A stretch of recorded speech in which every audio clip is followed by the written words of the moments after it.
My name is Emma Miller. I just turned 30 recently.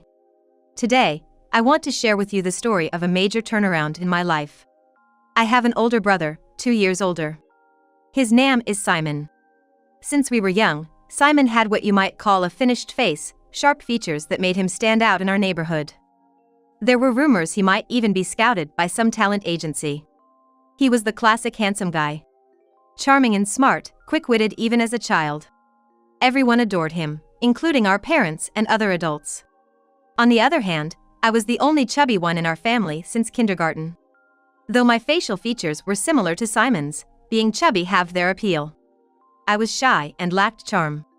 Not being talkative like my brother, I never got compliments for being smart. I realized even as a child how different we siblings were perceived by those around us. Maybe my parents heard such comparisons. Because by the time I started elementary school, they seemed to have lost interest in me. My grades were lower compared to Simon's at the same age, and I remained plump. While Simon received snacks, I didn't. Yet somehow, I was always chubby. My mother used to laugh and say, "Really, you're just like a round rolling ball." As a child, I didn't quite understand and felt somewhat happy when she laughed, but now I realize I was just being mocked. Simon always had reasons to get new clothes and shoes, be it his birthday, scoring in soccer, and so on. Meanwhile, despite being a girl, I only had hand-me-downs from him, even shoes. I can't count how many times I tripped wearing shoes that didn't fit. The only treasure I had was the school backpack my grandparents sent just for me before they passed away. After a while, Simon graduated from elementary school and went on to a private middle school. He was accepted into a well-known school for its academic excellence, and our parents were overjoyed. Around this time, Simon, with his cute, almost celebrity-like appearance, was even scouted to be a kid model. Because of this, our mother, especially, would frequently walk with him on prominent streets like Broadway. As if to show him off, saying, "Look how handsome my son is." In contrast, I never went out with my mother. Perhaps when I was a baby, but I have no memory of it since I became aware. Once, Simon said, "Next time, let's take Emma too." I think he realized, even as a child, that I was being neglected by our parents. However, my mother blatantly showed her displeasure at his suggestion and just replied, "Sure, maybe someday." Far from feeling happy about Simon's considerate words, I just felt a deep sense of misery, even as a child. Years later, I too became a middle school student. Unlike Simon, I went to a regular public middle school. From the start, it seemed my parents had no expectations for me and didn't bother considering private school. My father even declared, "We can't afford to spend money on you." Although I never had a particular desire to go to a private school, being told this outright made me feel like opportunities in my life were being shut down. As a child, I vaguely thought this was just how it was to be a younger sister, not knowing any different from other families. When I became aware of my surroundings, the abnormality of my family seemed normal to me. Around this time, as I was entering adolescence, I began to wonder why I was always treated so differently. However, my parents' treatment towards me only became worse. Despite my mother being a housewife and presumably having time, she delegated household chores and shopping to me, often going out with her friends. My father, on his part, would scold me when I wanted to go out with my friends, asking, "What about the housework?" Simon always cared for me, helped out, and even argued with our parents on my behalf. But when it came to they treated me, they never listened to his opinions. Eventually, Simon went through interview with top-tiered high school. And he got into one of the top schools in the county. After that, he seemed too busy to pay attention to home affairs, let alone mine. That's when I really began to experience what I can only describe as hell. The first major incident was the missed parent-teacher meeting. In any other family, parents missing such a meeting would be a significant event. But to my parents, not attending such meetings was a non-issue, as if saying, "We're not going, so what?" The truth was, throughout my 3 years in middle school, they only attended once, during my first year. They didn't show up in my second year or even during the crucial third year when I was facing exams.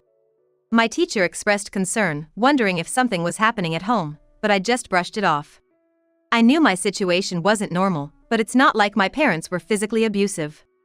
I didn't know how to articulate the ongoing mental anguish I was experiencing. Talking about it felt embarrassingly shameful. Like confessing, I'm a child who isn't cherished by her parents. And the incidents continued. The next one was the New Year's left behind incident. That year, on New Year's Eve, my parents went back to my mother's hometown, taking only Simon with them. Last year, I was part of it too, but this year, being a student preparing for exams, I was told, you should stay home and study. Probably, they just found me annoying under the pretext of studying. As a result, I ended up spending New Year's Eve alone. I couldn't bring myself to ask friends to hang out on such a day, feeling like it would be saying, I'm a lonely kid left behind. So, I stayed home, watched the music awards alone, catching Dick Clark's New Year's Rockin' Eve, and went to sleep after shedding a few tears. The next morning, the doorbell rang repeatedly, waking me up. Thinking it's way too early for my folks to show up, I nervously peeped through the intercom to see who was there. It was my mother's brother and his wife. Totally taken aback, I dashed to the door, hair all messy, and blurted out, "What's up?" "Emma, we're getting you out of here." Your mother agreed to it. "Don't sweat it, we'll sort out the paperwork later." "Huh? Uncle. What? What are you talking about?" His tone had me all shook up. I just couldn't get it. "What's this about leaving the house?" "Emma, if you're comfortable with it, we'd love for you to be our kid. We've got no children of our own. But you know, right from the day you were born, you've been like a daughter to us." It was all a blur to me. True enough, my aunt and uncle couldn't have kids because of health issues, but they've always been super sweet to me every time I came over. I'm aware of how many times they've expressed their concerns about the way my parents treat me. My aunt was the one who played with me when I was left alone, as Simon was the only one my parents paid attention to. And it was my uncle who bought me popular sweets and cute clothes. I have far more fond memories with them than my parents. "We were with my sister and her family until just now," my uncle said. "They're planning not to let you go to college. They said that once you turn 18, they'll make you work to support Simon's college expenses. We can't just stand by and let this happen. You have the right to go to school, and you shouldn't have to grind yourself down for the family." I wondered if this was what being stunned felt like. My parents were planning to sacrifice my future for Simon's. That's why they hadn't come to the parent-teacher conferences these past few years. They aren't interested in me, my dreams, or my hopes. In their eyes, my life is planned out to work tirelessly like a workhorse. As I collapsed weakly, my aunt and uncle knelt down and comforted me. "I know we're not your real parents, and you might feel uneasy about it. But I promise to make you happy." Tears welled up in my aunt's eyes, and she hugged me as if overwhelmed with emotion. "You have the right to be happy. We should have come to get you sooner. If you're okay with it, we'd like you to become our daughter." With tears in his eyes, my uncle looked straight at me and said those words. I wondered if I'd ever been wanted like this by any adult in my life. Though I was barely over 10 years old, it was clear what choice I should make. I decided to get adopted by my aunt and uncle. 10 years have passed since then.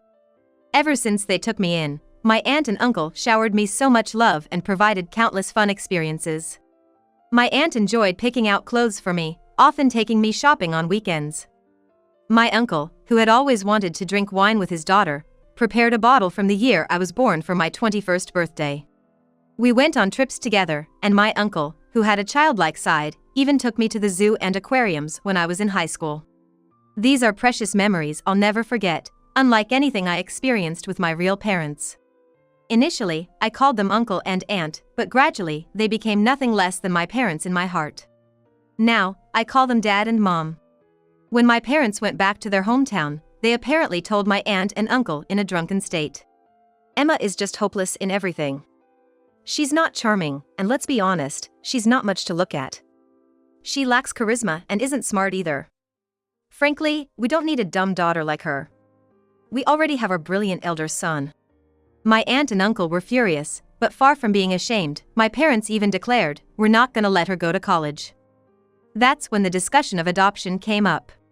Despite it being New Year's Eve, my sober aunt drove to my place. I'm truly grateful for that. I wanted to repay my beloved parents in some way, to become a daughter they'd be proud to have taken in. So, once I entered high school, I studied hard. I couldn't really focus during my high school because of everything that was happening. That's why I decided to change my approach and set goals for a future that would make my aunt and uncle proud. My efforts paid off, and I got into a prestigious state university. But that alone wasn't enough to express my gratitude to them, my dear parents. I wanted to provide them with a comfortable life in the future. With that determination, I continued to study hard in college. I even earned a meteorologist certification while still a student and now appear on TV as a meteorologist. Additionally, wanting to make my aunt and uncle proud, I dedicated myself to dieting and strength training. Now, I'm known as the beautiful weathercaster. Looking back, I always had the potential to be beautiful since I resembled my brother in looks. My aunt and uncle always said they were proud of me just as I was, but now I feel like I've truly become their pride and joy.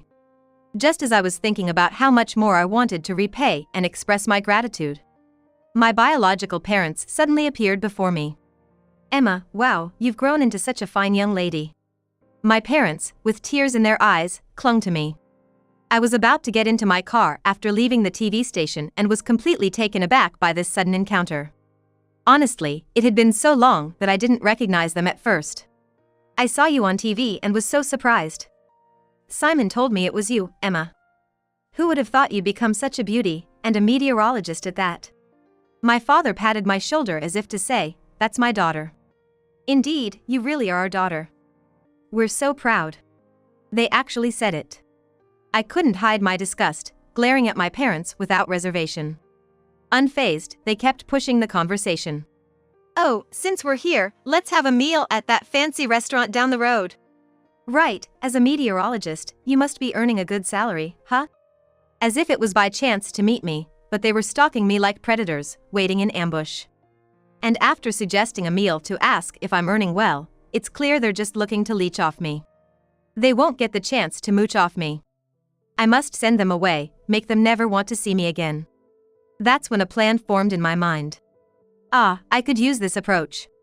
"Mom, Dad, it's great to see you. But I can't join you for a meal today, I've got another job lined up." "Sorry." Of course, there's no other job. The only plan I have is to give my beloved aunt and uncle a dinner at a fancy restaurant as an anniversary gift. "Oh, is that so? That's too bad," my mother said, almost clicking her tongue, which I didn't miss. "If it's okay, can I get your contact info? I'm having a small party for my birthday with some folks from the TV station. There'll be lots of good food, and it'll be quite fancy, so I'd like to invite you both." As soon as I suggested this, my parents' eyes lit up. "Really? Wow, that's amazing. TV station, huh? Does that mean actors will be there?" "Oh, darling. Of course they will be." My parents are smiling and getting excited. Little do they know, no actors will be attending. It's a small-scale party for meteorologists, after all.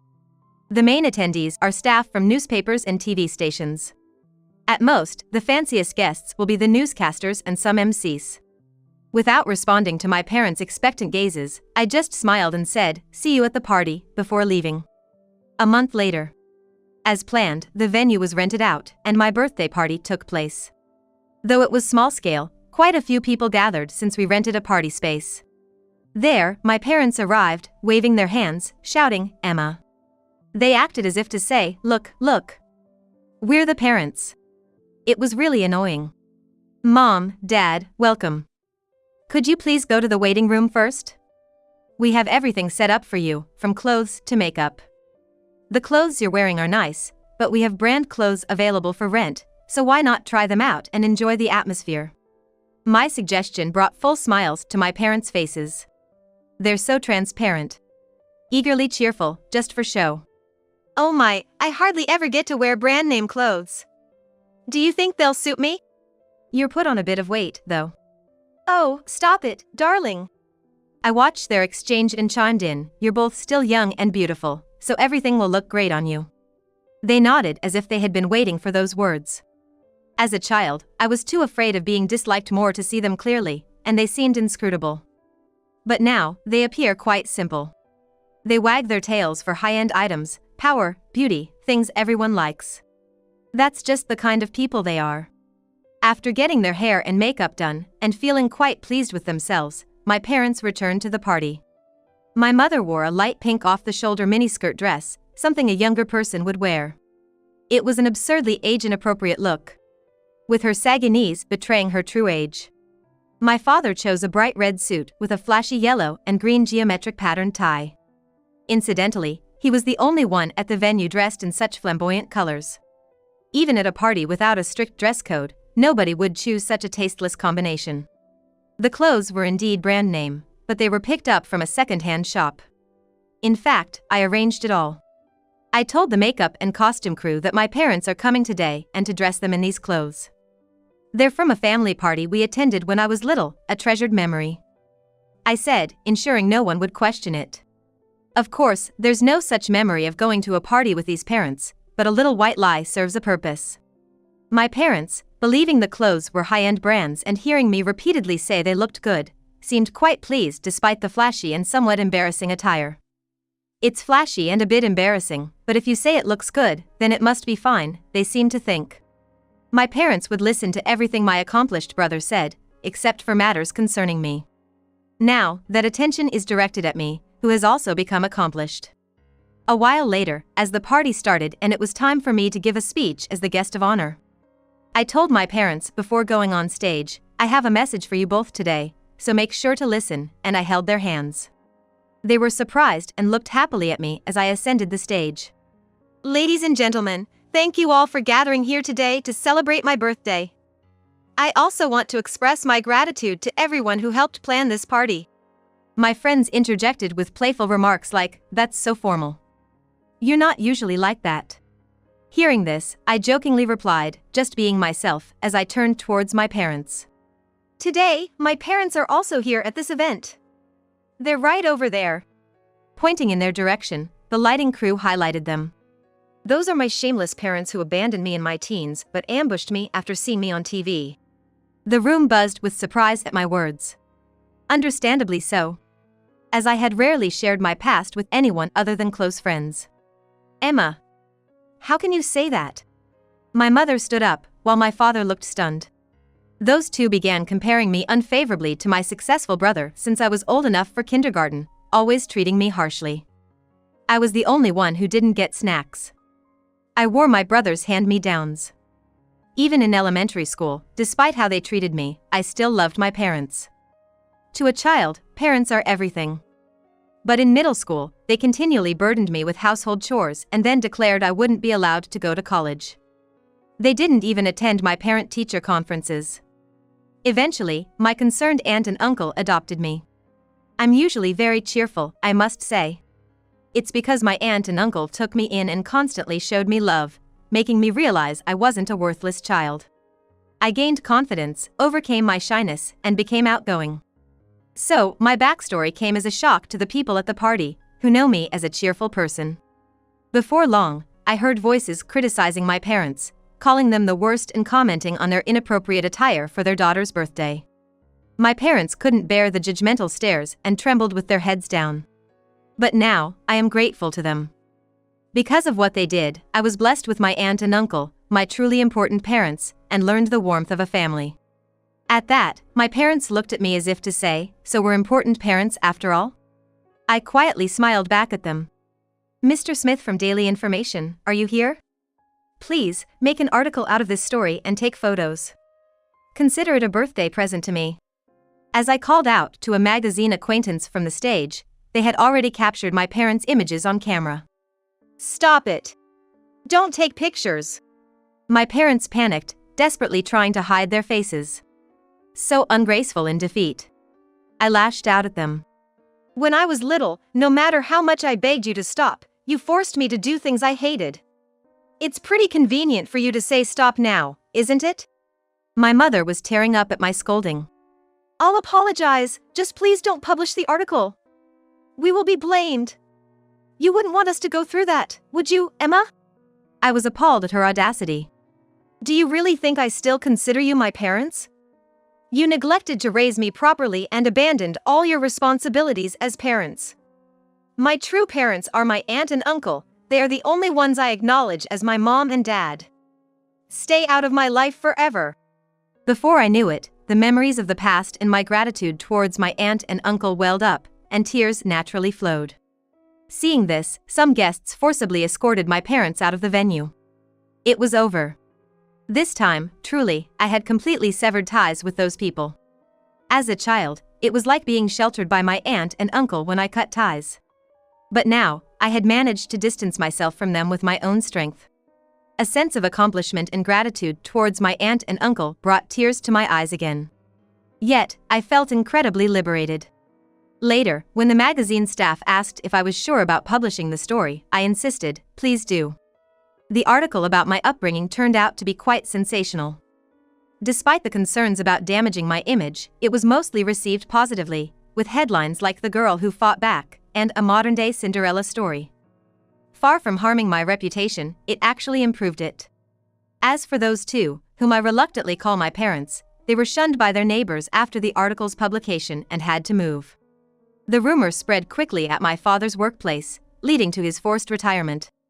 My mother, who had always been a homemaker, and my father now relied on their savings to get by, as I learned from Simon. Yes, even after I was adopted, Simon continued to care for me, visiting me at my new home with my aunt and uncle. At first, Simon said he wanted to live together again, but soon he was happy that he had supported my adoption, saying, "It's better for Emma to stay in that house." He was the caring brother who even helped me with my studies during college. Following my revelation to the magazine, he decided to have nothing more to do with our biological parents, essentially cutting ties with them. "Maybe the next time I'll see them is at a funeral," he joked, but knowing him, he might not even attend that. It's been 5 years since then. I married Mr. Smith from the magazine that helped publish my story. We now have children, twins, a boy and a girl. I want to be a mother who nurtures them equally, allowing them to grow up happily and freely. Just as my aunt and uncle showered me with unconditional love, and my brother watched over me from a distance, I want my children to grow up kind and caring towards everyone. But there's still more for me to do beyond parenting. Repaying my aunt and uncle's kindness.